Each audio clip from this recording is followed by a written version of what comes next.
மஞ்சளூர் முழுசும் பஞ்சாயத்துக்கான தண்டோராவை போட ஆரம்பிச்சுட்டாங்க. இதனால மஞ்சளூர் ஜனங்களுக்கு தெரிவிக்கிறது என்னன்னா, வர குருவாரம் விசாலக்கிழமை உச்சி பொழுதுல நம்ம முனுசாமி பொட்டல்ல மஞ்சள் வெட்டி பஞ்சாயத்து கூட போகுது. தங்கப்ப கவுண்டர் மக உடையப்பன் சுப்பிரமணி மேல கொடுத்த குத்தங்குறைய வேட்டி பஞ்சாயத்து விசாரிக்கும். அதுக்கு முன்னாடி பிரசிடென்ட் ஐயா வீட்டுல இருந்து வேட்டி இருக்கிற அந்த சாமி பெட்டி ஊர்வலமா எடுத்து வரப்படும் அப்படின்னு தண்டோரா போட்டுக்கிட்டு இருந்தான். வழக்கமா தண்டோரா போடுறவன் தண்டோரால சொல்லப்பட்ட செய்தியை கேட்டதும் மஞ்சளூரையே புரட்டி போட்டது மாதிரி இருந்துச்சு. வீட்டுக்கு வீடு திண்ணைக்கு தின்னு வேட்டி பஞ்சாயத்தை பத்தி தான் பேச்சு. என்னையா இது அநியாயம், சுப்பிரமணி எப்பேற்பட்ட மனுஷன், அவன் பேர்ல பிராதா, இந்த உடையப்பனுக்கு தான் சாமி நம்பிக்கையே கிடையாதாச்சு, அவன் எப்படி வேட்டி பஞ்சாயத்துல பிராது கொடுத்தான், என்ன எழவோ ஊருக்குள்ள ஏதோ நடக்க போகுதுன்றது தெளிவா தெரிஞ்சு போச்சு. அதான் இப்படி வீணா போனவெல்லாம் பிராது கொடுக்க ஆரம்பிச்சுட்டான். அது சரி, 2 பேர்ல ஒருத்தன் நிச்சயம் தப்பு பண்ணிருக்கணும், அது தட்டி கேட்க சாமி வருமா அப்படின்னு ஒருத்தர் கேட்க, அதுக்கு இன்னொருத்தர் யாருக்கு இப்ப தெரியும், அந்த காலத்துல சாமி குதிரை மாதிரி ஏறி வந்ததா கேள்விப்பட்டிருக்கேன், அப்போ இது சாமிக்கும் சோதனையான காலம் தானே சொல்லு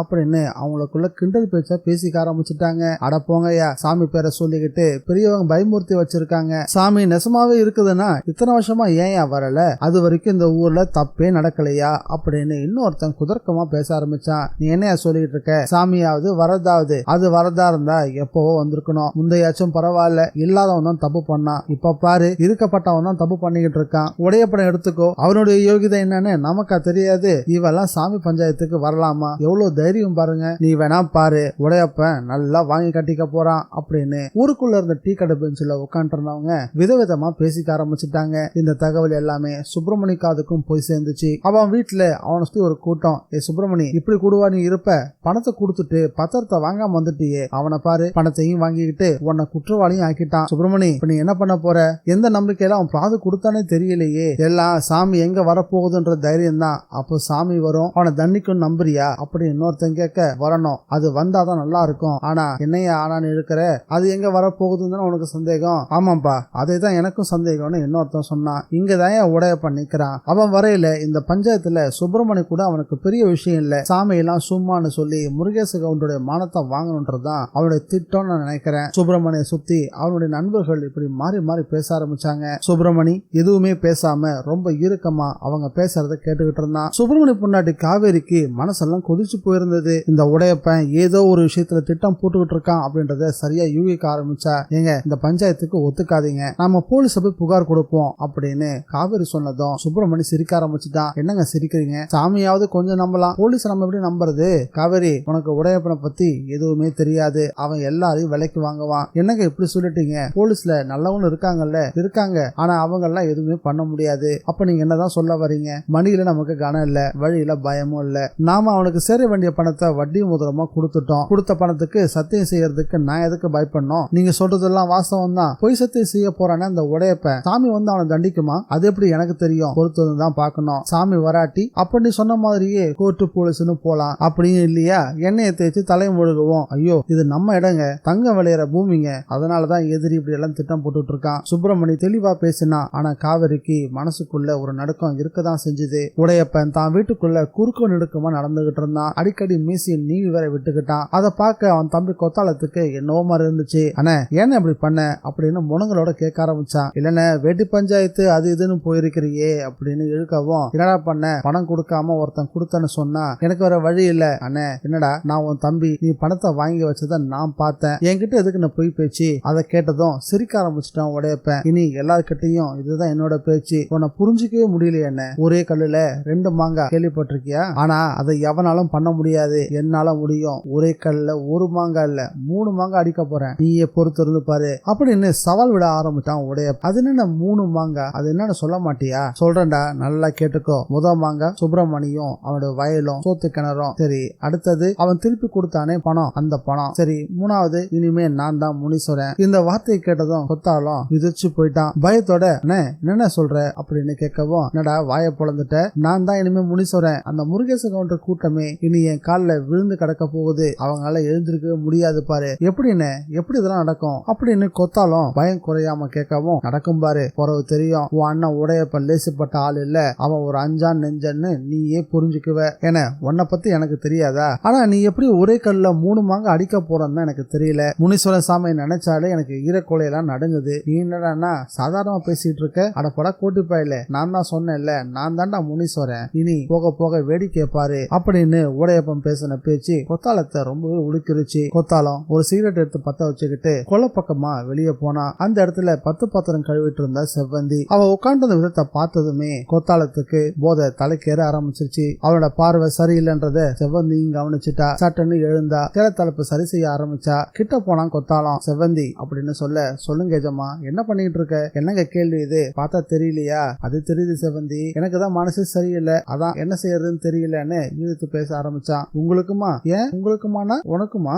என்னாச்சு செவ்வந்தி அப்படின்னு சொல்லி அக்கறையா கேட்கற மாதிரி பேசவும் ஆரம்பிச்சான். என்ன எஜமா இது, பெரியவர் போய் இப்படி பண்ணி விட்டாரு அப்படின்னு கேட்க, நீ எதை சொல்ற? அந்த வேட்டி பஞ்சாயத்து தாங்க சொல்றேன். ஓ, அது உனக்கு தெரிஞ்சிருச்சா? ஏங்க ஊருக்கே தெரியும், எனக்கு தெரியாதா? அந்த விஷயம் தான் செவ்வந்தி எனக்கு ஒரே குடைச்சலா இருக்கு அப்படின்னு சொன்னா கொத்தாலம். அதான் அந்த சுப்பிரமணி பணம் கொடுத்துருச்சு இல்ல, அப்புறம் எதுக்கு பெரியவர் இப்படி பிராது கொடுத்தாரு? சுப்பிரமணி பணம் கொடுத்துட்டானா? என்ன புள்ள சொல்ற? இல்ல, அன்னைக்கு அது பணத்தோட வந்தப்போ நானும் தான் பார்த்தேன், அதான் அப்படின்னு பயந்தபடியே சொல்ல ஆரம்பிச்சா. முதல்ல வாயை கழுவு, பணத்தை கொண்டு வந்தான், ஆனா பத்திரம் பேங்க்ல இருக்குன்னு சொன்னதும் சரி நாளைக்கு வரேன்னு அந்த பணத்தை கையோட எடுத்துட்டு போயிட்டான். அது உனக்கு தெரியாதா? அப்போ பணத்தை அவன் தரவே இல்லையா? அவன் பணத்தை கொடுத்து இருந்தா அண்ணன் ஏன் சாமி பஞ்சாயத்துக்கு போக போகுது? இல்ல, சுப்பிரமணி ரொம்ப நல்ல மனுஷனாச்சே. வாஸ்தவம் தான், நல்ல மனுஷன் தான், நானும் அப்படிதான் நினைச்சிட்டு இருந்தேன். ஆனா இப்ப அவன் பண்றத பார்த்தா அப்படி எனக்கு தோணவே இல்லையே. அதை நினைச்சாதான் எனக்கும் வருத்தமா இருக்கு எஜமா அப்படின்னு சொன்னா செவ்வந்தி. இதுல என்ன வருத்தம்? அவன் பஞ்சாயத்துக்கு வர போறதும் இல்ல, சத்தியம் பண்ண போறதும் இல்ல. ஆமா எஜமா, நீங்க சொல்றது சரிதான், அந்த முனி பொல்லாதது. அதுகிட்ட ஒருத்தன் பொய் சத்தியம் பண்ணானா அவ்வளவுதான். அட போகல, முனியும் இல்ல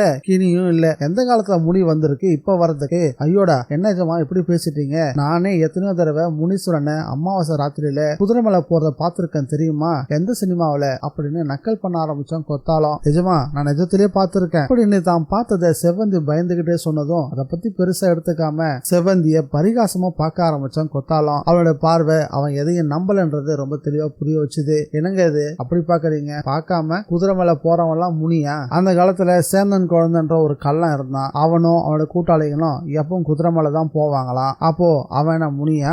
இல்ல இல்ல, நான் சொல்றதை நீங்க நம்ப மாட்டேன்றீங்க, நான் சாமி தான் சொன்னேன் அப்படின்னு அழுத்தமா பேசின செவ்வந்தி. செவ்வந்தியோட கண்கள்ல பரிபூர்ணமான நம்பிக்கை ரொம்ப தெளிவா தெரிஞ்சுது. ஆனா கொத்தாலத்துக்கு அந்த நம்பிக்கை கொஞ்சம் கூட இல்ல. அவனை பொறுத்த வரைக்கும் இப்போ செவ்வந்தி அவனுக்கு தேவை. கொத்தாலத்தோட பார்வையை வச்சு அவன் என்ன யோசிக்கிறான்றத செவ்வந்தி புரிஞ்சுக்கிட்டா. சோளக்காட்டுக்குள்ள எப்படி அடங்கி போனாலோ இப்பவும் அவன்கிட்ட அதே போல அடங்கிதான் போனா. இருட்ட ஆரம்பிச்சிருச்சு. முருகேச கவுண்டர் வீட்டு வாசல்ல ரொம்ப ஒரு சத்தம் கேட்க ஆரம்பிச்சது. பஞ்சாயத்துல தகவல் சொல்றவனான தங்கவேலு மஞ்சள் கச்சையை உடுத்திக்கிட்டு கழுத்துல மாலையோட ஈரத்தை தோட்டாத உடம்போட கவுண்டர் வீட்டு வாசல்ல ஒரு பக்கமா வந்து நின்னா. அவன் தான் முனீஸ்வரனுடைய மஞ்சள் வெட்டி உள்ள மரப்பட்டியை சுமக்க போறவன். பஞ்சாயத்தோட முக்கிய புள்ளிகள் முருகேச கவுண்டர் வீட்டு வாசல்ல ஒவ்வொருத்தரா வந்து சேர தொடங்கினாங்க. ஒருத்தர் முகத்துல கூட சொரத்தே இல்ல. எந்த தைரியத்துல உடையப்பம் பஞ்சாயத்தை கூட்ட சொன்னான்றதுதான் அவங்களுக்கு மிகப்பெரிய சந்தேகம். கொம்பூதுரவனை தொடர்ந்து தாரத்தப்பட்டு அடிக்கிறவங்களும் அங்க வந்து சேர்ந்தாங்க. அவங்களுடைய கால்கள்ல சலகையும் கட்டியிருந்தாங்க. தாரத்தப்பட்டோட வாசிப்புக்கு ஏத்த மாதிரியே அவனுடைய கால்கள் அசைய ஆரம்பிச்சது. அதை பாக்குறதுக்கு ஒரு விதமான நாட்டியமாவே தெரிஞ்சது. கூட்டம் ஓரளவுக்கு திரள ஆரம்பிச்சது. கோவில் பூசாரி மாணிக்கவேலும் அங்க வந்து சேர்ந்தாரு. எல்லாரையும் ஒரு பார்வை பார்த்துட்டு கவுண்டரோட வீட்டுக்குள்ள போனாரு. பூசாரிக்கு பின்னாடி தங்கவேலுவும் வீட்டுக்குள்ள நுழைஞ்சான். ஹால்ல மர ஊஞ்சல்ல சில மாதிரி உட்காந்து இருந்தாரு முருகேச கவுண்டர். பூசாரி வரவும் நிமிர்ந்து பார்த்தாரு. ஐயா, எல்லாரும் வந்து சேர்ந்துட்டாங்க, புறப்படலாமா அப்படின்னு கேட்டாரு பூசாரி. சரின்னு தலையாட்டி ஆமோதிச்சவரு எழுந்து தன்னுடைய பூஜை அறைக்கு போக ஆரம்பிச்சாரு. தங்கவேலு பின்தொடர்ந்து போனா. எல்லாவித சாமி படங்களும் மாட்டப்பட்டிருக்க அந்த விசாலமான அறையில ஒரு பரன் இருந்துச்சு. பரன் மேல காஞ்சி போன மாலசங்களோட ஒரு மரப்பெட்டி. அதை பார்க்கவே முருகேச கவுண்டருக்கு கொஞ்சம் பயமா தான் இருந்துச்சு. தங்கவேலு அந்த பரன் கிட்ட போய் நின்னா. கை குப்பி வணங்கி பெட்டியை இழுத்து அவன் தலை மேல தூக்கி வச்சுக்கிட்டான். அவன் அந்த பெட்டியை தலை மேல தூக்கி வைக்கும் போது கொஞ்சம் தடுமாறவும் பார்த்து பார்த்து அப்படின்னு பதறினாரு கவுண்டரு. தங்கவேலு முதல்ல தடுமாறினாலும் அப்புறம் சுதாரிச்சுக்கிட்டு நடக்க ஆரம்பிச்சான். வீட்டுக்கு வெளியும் வந்தான். முருகேச கவுண்டரோட வீட்டு வாசல் நின்றுட்டு இருந்த எல்லாருமே அந்த பெட்டியை பார்த்ததும் அப்படியே தரையில நெடுஞ்சான் கடைய விழ ஆரம்பிச்சுட்டாங்க.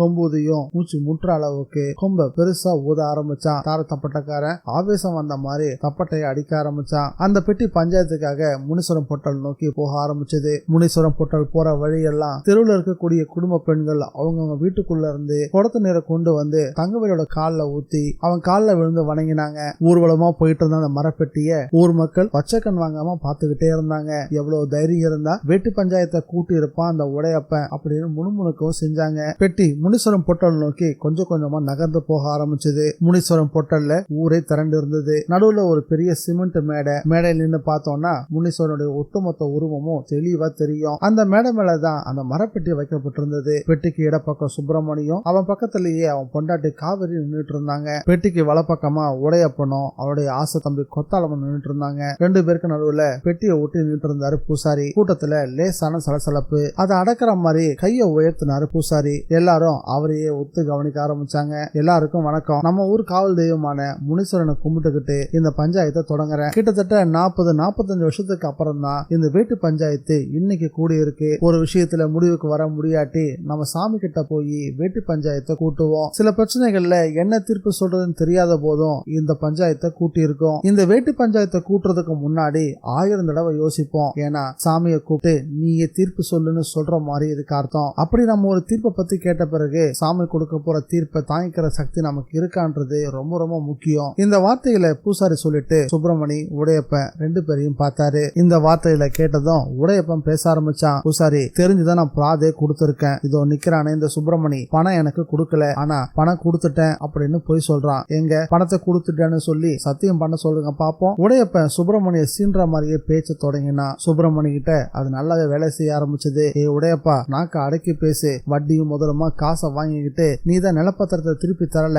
தப்பு பண்ணிட்டு வேட்டு பஞ்சாயத்தையும் கூட்டி இருக்க. உனக்கு எவ்வளவு துணிச்சல், சும்மா நிறுத்துறா. உன் துணிச்சல் எனக்கு கிடையாது. உன் பூமியில நல்லா விளைஞ்சிருக்கு, அது போக உனக்கு மானியமும் கிடைச்சிருக்கு, லட்ச லட்சமா சம்பாதிக்கிறியே, வாங்கின பணத்தை திருப்பி கொடுக்க வேண்டியது தானே. நான் கொடுத்த பணத்தை கேட்டா அதை கொடுக்கறது உனக்கு வலிக்குதாக்கும். இங்க பாரு உடையப்பா, நீ எப்படி பேசினாலும் போய் உண்மையாகாது, அதை தாண்டா நானும் சொல்றேன் அப்படின்னு 2 பேருமே காரசாரமா பேசிக்க ஆரம்பிச்சாங்க. அவங்க பேச்சுல அனல் பறக்க ஆரம்பிச்சிருது. இதை பொறுத்துக்க முடியாம முருகேச கவுண்டர் எழுந்து 2 பேரையும் அமைதிப்படுத்தினாரு. ஐயா மாறுங்களேன், அமைதியா இருங்க. நீங்க மாறி மாறி அடிச்சுக்க பஞ்சாயத்து கூட்டல. இந்த பிரச்சனை தீர்க்கதான் இந்த பஞ்சாயத்து. நாமெல்லாம் எதுக்காக கூடி இருக்கோமோ அந்த விஷயத்தை செய்யறதுதான் முறை. ஆனா அதை செய்யறதுக்கு முன்னாடி ஒரு தடவைக்கு 100 தடவை யோசிக்கிறது ரொம்ப ரொம்ப புத்திசாலித்தனம் அப்படின்னு முருகேச கவுண்டர் தன்னுடைய பேச்சிலேயே 2 பேரையும் எச்சரிக்கை செய்யவும் செஞ்சாரு. உடனே உடையப்ப, கவுண்டரே, பஞ்சாயத்துக்கு பிராது கொடுத்த நான் சொல்றேன், இவன் எனக்கு பணம் தரல, சாமியோட வேட்டியை கொண்டு வாங்க, அது மேல கைய வச்சு நான் சத்தியம் பண்ணி சொல்றேன். உடையப்பன் கண்ணுக்குட்டி மாதிரி துள்ளிக்கிட்டு பெட்டி கிட்ட போனான். ஆனா அந்த வேகம் சுப்பிரமணி கிட்ட இல்ல. அவன்கிட்ட ஒரு விதமான தயக்கம் தெரிஞ்சது. இதுக்கிடையில தங்கவேலு மெய்சிலுக்க முனீஸ்வரன் சாமியை கும்பிட்டுட்டு அந்த பெட்டியை திறந்தான். அதுக்குள்ள ஒரு பட்டு துணி இருந்துச்சு. பட்டு துணிக்குள்ள சாமி வேட்டி மடிச்சு வைக்கப்பட்டிருந்தது. அத பயபக்தியோட கையில எடுத்தான். அவன் கைகள்ல நடுக்கம் ரொம்ப தெளிவா தெரிஞ்சது. அத அந்த பெட்டி மேலேயே வச்சான். ஊரே வச்சக்கன் வாங்காதபடி அந்த வேட்டியவே கூர்ந்து கவனிச்சுட்டு இருந்தது. பூசாரியும் முருகேச கவுண்டரும் கைகளை கூப்பி கண்களை மூடிட்டாங்க. முருகேச கவுண்டருக்கு தன்னோட தலைமுறையில மூத்தவரான கணேச கவுண்டர் தான் ஞாபகத்துக்கு வந்தாரு. அந்த மஞ்சள் வேட்டி பறந்து வந்து கணேச கவுண்டர் மேல விழுந்த காட்சி அப்படியே அவர் கண் முன்னாடி வந்து போச்சு. பூசாரியும் தன்னுடைய தலைமுறையில பொய் சொன்னதுக்காக தன்னுடைய தாத்தாவோட தலை எழனி மாதிரி சீவப்பட்டது நினைச்சுக்கிட்டாரு. உடையப்பன் அந்த மாதிரி பயம் எல்லாம் எதுவுமே இல்லாம வேட்டிக்கு முன்னாடி நின்றுட்டு இருந்தான். எல்லாரையும் ஒரு பார்வை பார்த்தான். பிராது கொடுத்த நானே இப்ப முதல் சத்தியம் பண்றேன். இதோ நிக்கிறானே இந்த சுப்பிரமணி, எனக்கு தர வேண்டிய பரமான 1,80,000 கொடுக்கவே இல்லை, இது சத்தியம் அப்படின்னு சொல்லி மஞ்ச வேட்டி மேல தன்னோட கை விரல்கள் 5 பதிகிற மாதிரி சத்தியம் பண்ணான். அடுத்தது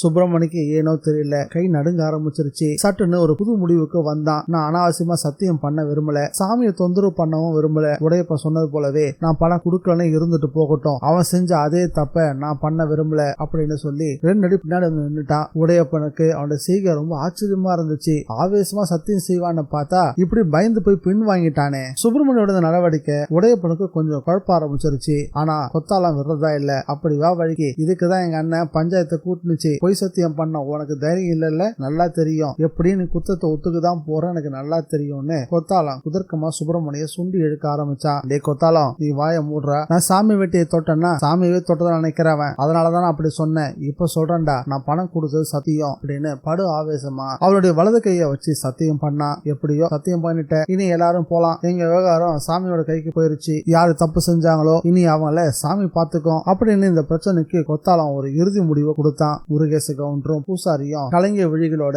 முனிசுல்ல பார்த்தாங்க. அடுத்து என்ன நடக்க போகுதோ அப்படின்ற பயம் அவங்களுடைய கண்கள்ல ரொம்ப தெளிவா தெரிஞ்சது. அவங்க 2 பேரும் ஒரு வார்த்தை கூட பேசிக்கவே இல்லை. அன்னைக்கு நள்ளிரவு மஞ்சளூரே அமைதியா உறங்கிட்டு இருந்துச்சு. இரவு கால பூச்சிகள் சில்வண்டுகள் மட்டும் இது எங்க நேரம் அப்படின்ற மாதிரி கொட்டம் அடிச்சுக்கிட்டு இருந்துச்சு. சுப்பிரமணி அவன் வீட்டு கொள்ளையில கைத்து கட்டுல உட்காந்து இருந்தான். கொஞ்சம் கூட தூக்கமே வரல. மனசுக்குள்ள ஒரு விதமான எரிச்சல். விவசாயத்துல கிடைச்ச வெற்றியை அனுபவிக்க முடியாதபடி அடுத்து என்னெல்லாமோ நடந்து போச்சு. இந்த உடையப்பன் எதுக்காக நம்மள இப்படி பாடா படுத்திக்கிட்டு இருக்கான் அப்படின்னு மனசு முழுக்க முழுக்கவும் வேதனையும் சோகமும் தான் நிறைஞ்சிருந்தது. சுப்பிரமணிக்கு மட்டும் இல்ல, அவன் பொண்டாட்டி காவேரிக்கும் தூக்கம் சுத்தமா வரவே இல்ல. சுப்பிரமணி கைத்துக்கட்டுல உட்கார்ந்து எதையோ யோசிச்சுட்டு இருந்த பார்த்தா காவேரி எதுவுமே பேசாம அமைதியா வந்து அவன் பக்கத்துல உட்கார்ந்தா. சுப்பிரமணிக்கு ஆறுதலா சில வார்த்தைகளை பேசவும் ஆரம்பிச்சா. ஏங்க இன்னுமா அதே நினைச்சுக்கிட்டு இருக்கீங்க? ஆமா காவேரி, நம்மளை சுத்தி ஏன் எல்லாமே தப்பு தப்பா நடக்குது அப்படின்னு சுப்பிரமணி புலம்ப ஆரம்பிக்கவும், எல்லாம் நம்ம தலையெழுத்துங்க. அவனை நம்பி பத்திரத்தை வாங்க வந்தீங்க பாருங்க, அது உங்க தப்பு. அதை விடு, அந்த உடைப்பனுக்கு எப்படி அவ்வளவு துணிச்சு வந்துச்சு? சாமி தட்டி கேட்க வராதுன்னு அவன் நினைச்சிட்டான் பத்தியா? நடக்கிறதெல்லாம் பார்த்தா அப்படிதான் நினைக்க வேண்டியதா இருக்கு. அப்ப உனக்கு நம்பிக்கை இல்லையா? எதை வச்சுங்க நான் நம்புறது? எனக்கு என்னவோ அந்த உடையப்பன் ஏதோ திட்டம் போட்டுதான் அவளை அந்த வேட்டி பஞ்சாயத்துக்கு இழுத்துருக்கான். என்ன புள்ள சொல்ற? யோசிச்சு பாருங்க. சாதாரணமா பணத்தை இழந்தவன் தான் பஞ்சாயத்தை கூட்டுவான். ஆனா இங்க பணத்தை வாங்கினவன் வாங்கிக்கிட்ட பின்னாடி அவனே போய் பணம் தர சொல்லுங்கன்னு பஞ்சாயத்தை கூட்டி இருக்கான். நீ சொல்றது சரிதான் காவேரி. நான் நிலப்பத்திரத்தை கேட்கறத தடுக்கதான் இந்த ஏற்பாடு அவன் பண்ணிருக்கான் இல்லைங்க. அதையும் கடந்து இந்த விஷயத்துல ஏதோ ஒண்ணு பெருசா இருக்கு. காவேரி சந்தேகப்பட்டது சரிதான் அப்படின்ற மாதிரி அந்த நடுநிசை நேரத்துல அவங்க உட்கார்ந்து இருந்த பகுதியில சுருட்டு புகை மிதந்து வர ஆரம்பிச்சது. கூடவே சாராயம் வாடையும் வர ஆரம்பிச்சது. ரெண்டு பேருமே அதிர்ந்து போயிட்டாங்க. என்னங்க சுருட்டு வாடை வருதுங்க? ஆமா காவேரி, இந்த நேரத்துல யார் சுருட்டு பிடிக்கிறாங்க? சுப்பிரமணி சந்தேகப்பட்டு எழுந்து நிக்க ஆரம்பிச்சான். சுருட்டு புகையோட சேர்த்து சலங்க சத்தமும் கேட்க ஆரம்பிச்சது. முதல்ல மெலிசா கேட்டுட்டு இருந்த சலங்க சத்தம் இருக்க அதிகமாக ஆரம்பிச்சது. திடீர்னு சுருட்டு புகை ஒரு ஆவி உருவம் மாதிரி கண்ணுக்கு தோண ஆரம்பிச்சதும் அதை பார்த்த காவேரி அலறவே ஆரம்பிச்சுட்டா. கூடவே சலங்கோட சத்தமும் அதிகரிக்க ஆரம்பிச்சது. பலமான அதிர்வோட சலங்க சத்தம் சுப்பிரமணி நெருங்கி வர ஆரம்பிக்கவும் சுப்பிரமணி மிரண்டு போயிட்டான். நடக்கிற சம்பவத்தை பார்த்துட்டு இருக்கும் போதே காவேரிக்கு கண்ணை கட்ட ஆரம்பிச்சிருச்சு. காவேரிக்கு மயக்கம் வர அவ அப்படியே போத்துன்னு கீழே விழுந்துட்டா. காவேரியை தாங்கி பிடிக்க முயற்சி பண்ணா சுப்பிரமணி. அப்போ சரியா அவன் பக்கத்துல யாரோ ஒருத்தர் திம்முன்னு குதிச்ச மாதிரி இருந்துச்சு. நிமிர்ந்து யாருன்னு பாக்கிறதுக்குள்ள கழுத்தோரமா ஒரு அருவாள் படுவேகமா ஓடி மறைஞ்சது. அதை தொடர்ந்து ஊங்கலான ஒரு அலறல் சத்தம் கிட்டத்தட்ட மஞ்சளூரோட எல்லா தெருக்கள்லயுமே அந்த அலறல் சத்தம் எதிரொலிச்சுது.